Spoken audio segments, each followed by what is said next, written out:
And now, my friends, I'm asking you to assume the position for six of the best. I'm not going to give you a Jimmy Edwards-style thwacking. Oh, no, I wouldn't even if I was allowed to. No, six of the best Freeview movies, and the position you assume is, well, sitting in front of your television, but making notes. We have either mental or physical.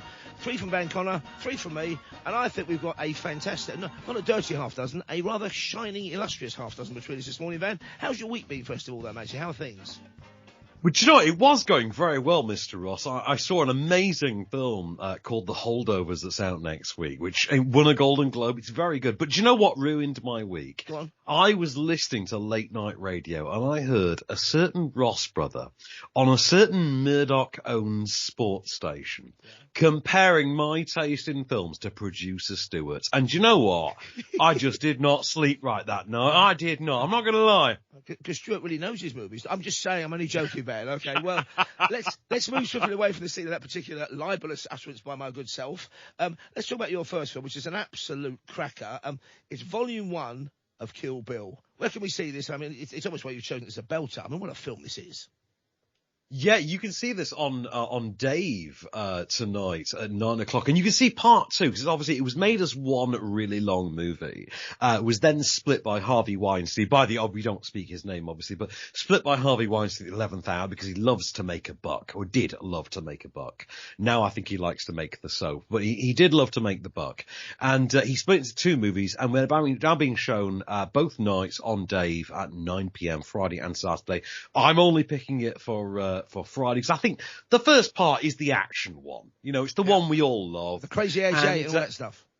Exactly. This is where it goes full-blown Bruce Lee Kung Fu. The second one goes a bit Tarantino, but it's nice to see him do something different for the first one. And it's the story of the bride, played by Uma Thurman, who has been, betrayed by her posse on her wedding day, left for dead, her fiancé murdered in the aftermath, and sets out, waking up from a coma after several years, sets out for revenge, taking on the likes of Lucy Liu, Vivica Fox, Daryl Hannah, and Michael Madsen. I'm sure some of these are in the sequel and I'm misplacing it. But oh my God, what an absolute bloodbath. I love this. You must have loved this. You must be a fan of this, I'm sure, because you must have loved the original movie. I've watched the two of them back to back at least half a dozen times, and the first one, I mean, I can't remember the order. Michael Madsen's amazing at this, and wasn't he earmarked to be, he's meant to have been Vince Vega's brother, wasn't he, from Pulp Fiction? So he was in Reservoir Dogs as a kind of character in that. And of course, I think it's Daryl Hannah's finest performance, and you think this woman's gone from Splash to having her eye ripped out by a Japanese martial arts master because she's a bit disdainful of him, and then to this, an amazing performance, an amazing costumes, very sexy film as well, and a fantastic action film. And it's on, and I in my stupidity, I don't always look at Dave because I've forgotten it was a Freeview channel. I mean, you're spoiling us. What? You mentioned like the Michael Madsen, Vincent Vega thing. The weird thing is that Tarantino had planned to do a prequel to both Reservoir Dogs and Pulp Fiction that would have starred John Travolta and Michael Madsen, and they would have been the younger incarnations of both their characters. They would have been brothers, and it was them running a club in Florida together. And of course, time just passed by. He couldn't do it, and they aged out of it. It never happened. But it's neither here nor there. The point is, you get to enjoy the absolute cacophony of badassery that is Kill Bill Volume 1 tonight. Dave, 9 o'clock. It is on Freeview, as you point out. So I give you Kill Bill, my friend. Enjoy. It's not my intention to do this in front of you. For that, I'm sorry. But you can take my word for it. Your mother had it coming.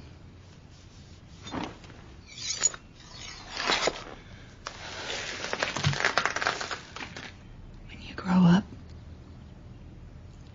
if you still feel raw about it, I'll be waiting.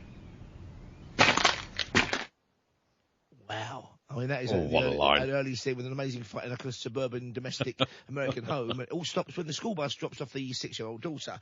So my first recommendation is a film very different, but in some ways equally intense, I think, to Kill Bill. It's called Ride Lonesome. It's directed by a director. I've never known how to pronounce his name. His real name was Oscar Bertishaw, I'm going to say, but he was known as Bud. He lived until, I think he lived all the way into this century, until the age of 85 in 2001. And he was known for making films like The Legs Diamond film, like gangster films, often on a shoestring. That was in black and white. This one is a CinemaScope film. which is, a widescreen format, wonderful format to work in. But it was only about 75, 76 minutes long, and it's got Randolph Scott. It's got the film debut of James Coburn, who's a great film presence, and Lee Van Cleef. Hells yeah. So what's not to love? And basically, it's a kind of stark, moral, vengeance-type Western with an amazing photographic sense and a very dark side to it. And they're all moving towards this, they call it like the naked hanging tree, where it ain't going to end well for somebody. And it's about redemption and forgiveness. And for me, it's why I love Westerns as my favourite genre. And I was trying to educate Stuart Armour about this in the week. He won't be told. He doesn't. He just can't be doing it. This one isn't long and drawn out, but it is intense. It's almost. I'm going to sound percent. I think it's almost Shakespearean. This one. I mean, it's almost like you're watching King Lear the cowboy, or somebody learning through. It's a fantastic film. It's got a gorgeous female star as well called Karen Steele. So we've got a little burst of the trailer. Not much of it because in those days an awful lot was just action and then like big letters on the screen. You can catch this one, and even if you're not a Western fan, it's only 75 minutes long. Give Ride Lonesome a chance. It's on great action later on today, 2 p.m. I think that it's being repeated at 3 p.m. tomorrow as well on Saturday. It's my Friday recommendation from 1959. It's a kind of start of something big, kind of film that Peckinpah could have directed. And his second feature was also starring Randolph Scott, which is called High Praise. Ride the High Country or Guns in the Afternoon. It's got that similar intensity. I love this movie. I hope you do too. Here's a burst of the trailer. She's sure something, ain't she? She's the kind that's got a need. Deep, lonely need that only a man can get at. Now, how do you know? I've seen in her eyes, Rick.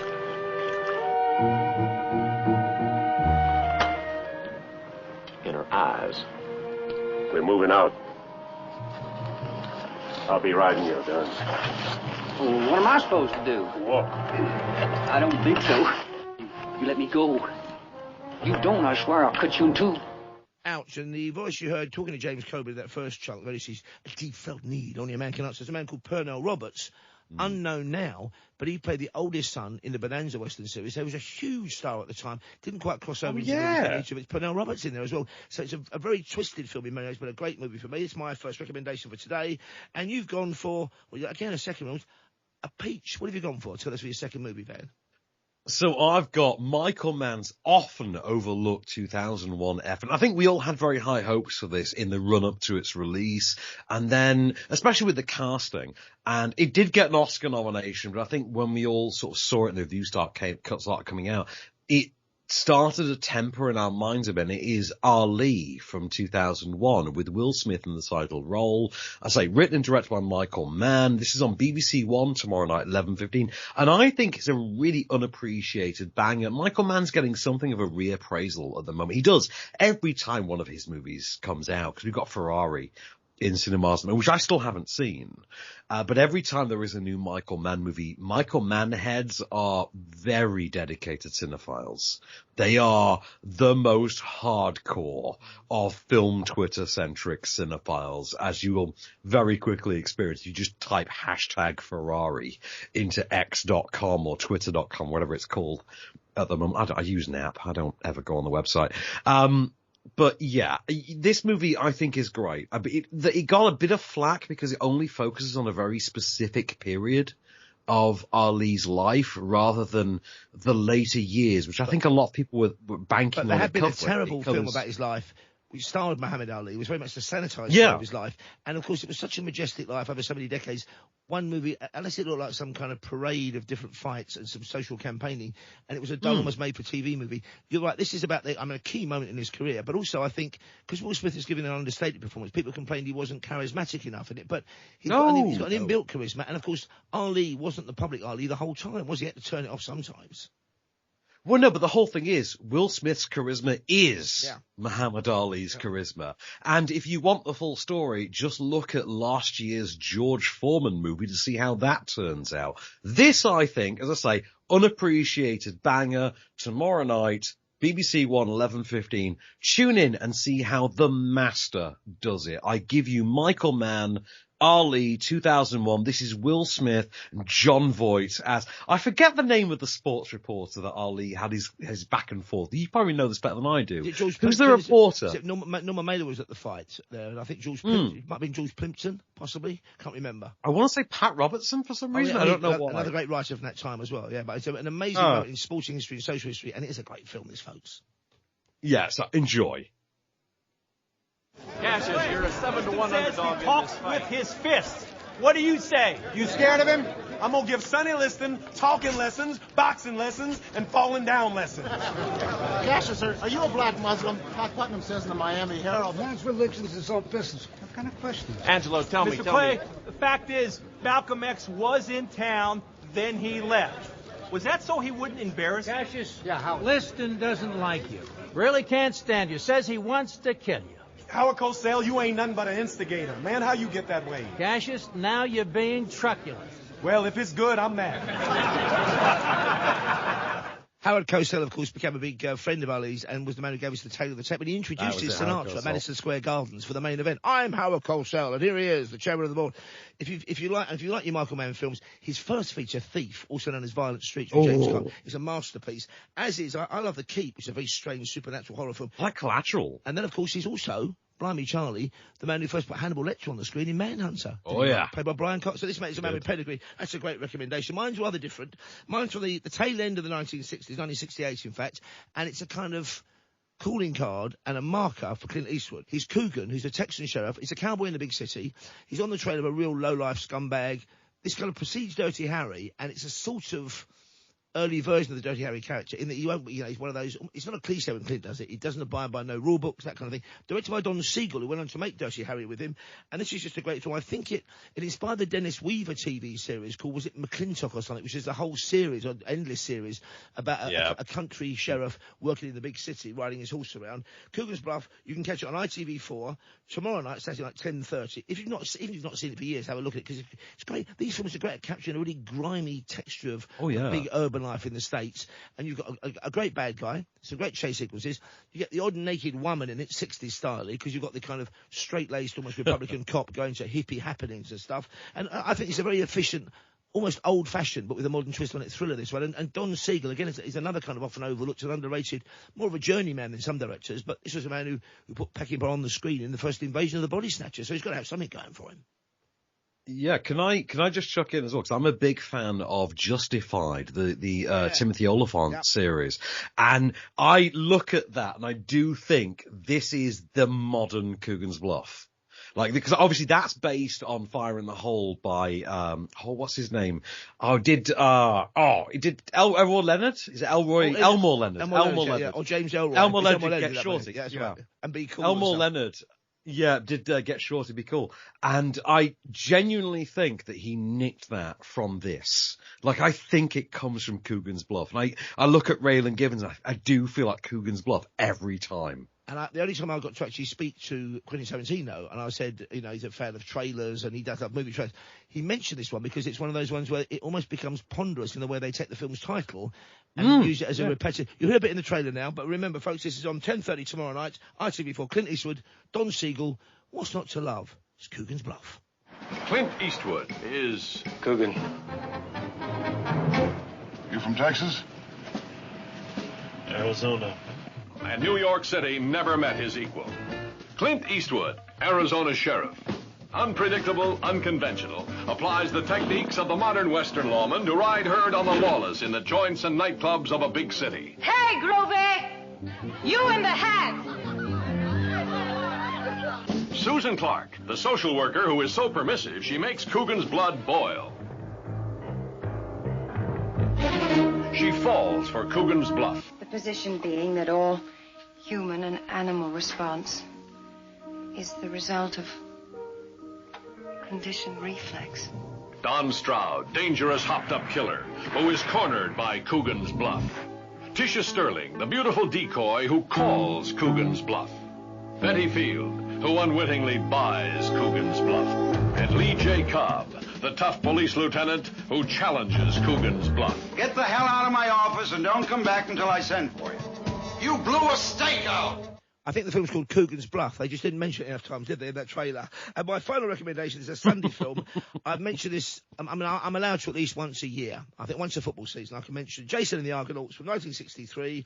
Great film. I mean, Ray Harryhausen did the special effects. He didn't direct the film. I can't remember who did, disgracefully. But he may as well have, to be fair. All we remember are the skeletons coming to life, Medusa, the flying harpies, that gigantic kind of bronze man whose blood bowls out of his ankle at one point. Great mad film, based on the Greek myth, of course. Jason, off to the end end of the world looking for the golden fleece. Can't quite even remember why, but it doesn't matter. This is a real fantastic, on a cold, chilly Saturday afternoon, after the final whistle on all the football, curl up with the family, or maybe a glass of red wine or a couple of beers or whatever floats your particular Jason and the Argonauts boats. See what I did there? Floating boats in the Argo. And we've got Hercules in this one. We've got giants. We've got Poseidon turns up the god of the sea. 4:35 p.m. This Sunday on Film 4. Make sure you catch it. Ray Harryhausen's finest hour. Here we go. Where will you find this miracle? I have heard there is a tree at the end of the world, with a fleece of gold hanging in its branches. In search of the fabulous magic golden fleece, Jason and the Argonauts, caught in the clutches of the towering bronze giant Talos, battered by treacherous falling rocks, taming vulturous harpies, facing the dreaded seven-headed Hydra, battling the merciless army of skeletons. Jason and the Argonauts, the classic story of Jason, a man who challenged the gods. Medea, a temple dancer who betrayed a kingdom for love. The Argonauts, the mightiest band of warriors the world has ever known. Jason and the Argonauts, a classic adventure story, brought to the screen through the incredible special effects magic of Dinorama. Jason and the Argonauts, the search that became a legend. Also features Honor Blackman, in the days before Pussy Galore, and Patrick Troughton, who was the second Doctor Who in this one. So that's my final recommendation, 4:35, Sunday afternoon on your Film 4. Where are you taking us in Freeview land for the final offering, please, Van? Before I do, Paul, I'm just give you one very brief 15-second story. About 5-6 years ago, I was dating a woman whose grandmother was in that movie. And our mutual friend, Alan Frank, hooked me up with an autographed photo of her late grandmother from that film, signed by her. Was it Nancy Kovac? Was it Nancy Kovac? It was not. I can't remember. Her name was Frida something, but I got to give her the framed picture, and I looked like an absolute god. So you know what? R.I.P. Alan Frank for helping my personal life on that movie. I will give you Sunday, ITV4, 3:35 p.m. One of my very favourite movies of the 1980s. And do you know what? Fittingly enough, today was the day that the Ted prequel TV series aired in the US. I have yet to watch it, so of course we have to talk about Flash Gordon. Yeah. Which was a big focus of the movie Ted back in 2012, 2013, starring Sam Jones, starring Dale Arden, and starring, of course, Max von Sydow as Ming the Merciless in a very problematic bit of casting by today's standards. It's, of course, the story of the NFL football player who is abducted by aliens, taken to outer space, and becomes effectively the human race's answer to Thor in saving the galaxy. What an absolute banger. I absolutely love this. It is camp. It is cruel. It stars Timothy Dalton, dressed as Peter Pan, in completely serious context, sticking his arm into I think it was a wooden chalice filled with scorpions, I think, if memory serves. It's terrible, but it's so enjoyable and so fun, and it has Brian Blessed in woolly pants and wings. As a literal Hawkman, yeah. Gordon's alive. It's got that wonderful Queen soundtrack, which, of course, as we know, contains wonderful bits of dialogue, which, as you've pointed out, includes Flash, I love you, but we've only got 12 hours to save the world. It also features the Fiddler on the Roof top hole as a completely unbelievable big brain scientist, doesn't it? Which is astonishing. And also, I mean, so much to talk about this. This was, Max von Sydow, who plays Ming the Merciless, kind of yellowed up with eye makeup to look like he's Oriental, was in films like, The Seventh Seal for Ingmar Bergman, the great art house films of our time. It's before he made Judge Dredd, and you realise he's a jobbing actor like everybody else. But it's an astonishing film. I don't think it made much money. I think the porny version of it called Flesh Gordon, I think might have made more profit than this one when it first came out. Do you know what? I think either Flash Gordon or Mom and Dad Save the Universe from 1992. Either one of them made more money than Flash Gordon. But Flash Gordon got this whole revisionist sort of appreciation after 2012 and Ted. And I think that's because I never really appreciated it until then. And I think 2012, that moment, that was a really great watershed, I'll say revisionist moment. What I think is not one of the great sci-fi movies of the 1980s, but I think one of the best intentioned. And also, you can't fault that performance from Sam Jones. It's a wonderful performance. I'm sorry it didn't go anywhere for him with that, but it's a fun performance all the same. And I think the producer, Dino De Laurentiis, had also made, I think it was behind Barbarella, wasn't he, from 1968, which was a similar kind of sort of sexy, modern, spoofy version of something. That was directed by Roger Vadim, of course, with Jane Fonda. This is rather different, but still, and of course you reminded us that there's a correct connection between this far-flung, far-fetched fantasy and one of the great gritty British film noirs of all time, starring Michael Caine. Well, yes, of course, because it's directed by Mike Hodges, who I didn't realise until this very week when I literally texted you my picks for the week. It's like, I was today years old when I realised this was made by the guy that made Get Carter. Yeah. It's made by Mike Hodges, admittedly about 13 years apart, but how does the guy that made Get Carter go on to make bloody Flash Gordon? That is insane! And to our benefit, and what a remarkable, and underline what a talent Mike Hodges is then, because they're both in their very different ways at the absolute apex of that type of genre. And there aren't many contenders in the camp, silly, spoofy science fiction with fantastically glamorous women and Max von Sydow category. This is the top of the trip. Brian Blessed as well. Gordon's alive. Oh, so what kind of you chosen for us, fan? So I've got a clip for you. This is of course one of the Zarkov.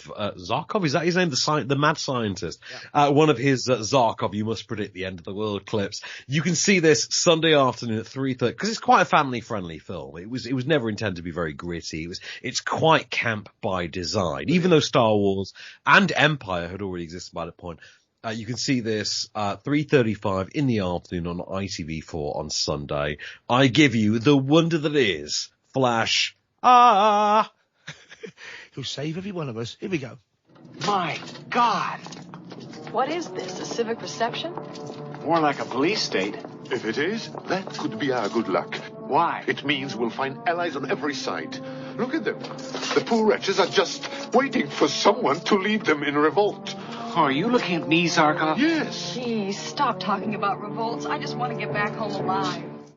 And spoiler alert, she kind of does. Although it kind of towards the end sets itself up for a sequel that we never got to see. Some of these, I won't say too much, but Shadow Hand reaches out for a ring or something, doesn't it? To be fair, we've got to admit, she is very, very hot in that movie. Gorgeous. She's gorgeous. And oh, yeah. Let me ask you about Off Screen, the fantastic podcast you do normally on a weekly basis. Have we got on this week coming up?